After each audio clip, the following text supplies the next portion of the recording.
have filed, can we all see that? I have filed another piece of 3-inch copper, and I'm going to bring it around with that best tool, which is what?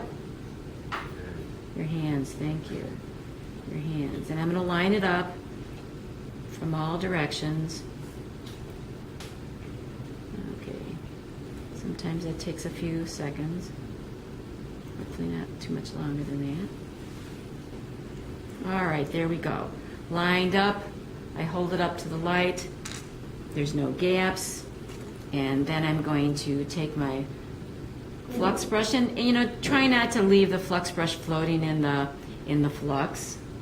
Okay, because the next person's, it's not going to hurt you, but who needs wet flux all over their fingers? Okay, so a little flux on there, and then I'm going to take a piece of solder. Now, no more than 2 chips. Okay, the other day I watched someone put about 5 chips on. The problem with putting too much solder on is you create a big mess that then you create more work for yourself, because then you have to file all that solder off. So I'm going to put 2 chips on. Actually, yeah, there we go. Alright. Sometimes it wants to be a little stubborn. There we go. Okay, then I'm going to take everything off of my board because I don't want to set anything on fire. I have the solder pick right here when I need it. I have my starter, and we can only hope that, and I'm going to turn the tank on over here.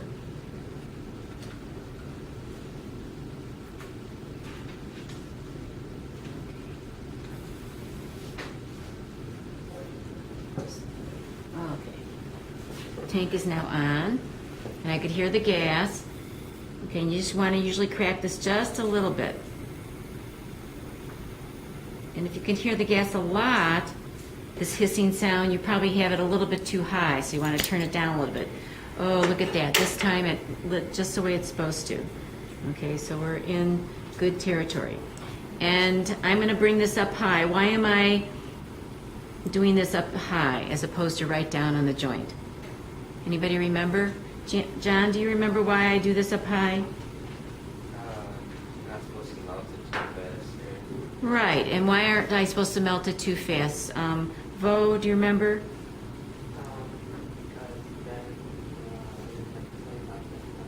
Yeah, the flux will tend to boil, and that will throw our chips somewhere where we don't want them. That's why I have the needle tool here, just in case.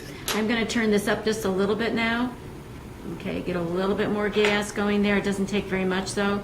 And I'm kind of circle around. You always want to keep your torch moving. In soldering, you never want to just stop. You always want to keep that torch in motion. And I'm getting a very tight circle now right around my joint, so everything heats up at the same time, both sides of the wire.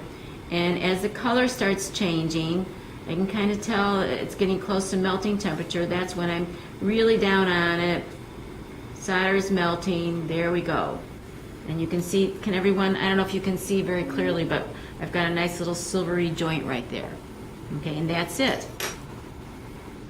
Turn my torch off. I'm done. Now I did set up the pickle pot today. I'm going to pick this up and I'm going to take it over and drop it in the pickle pot.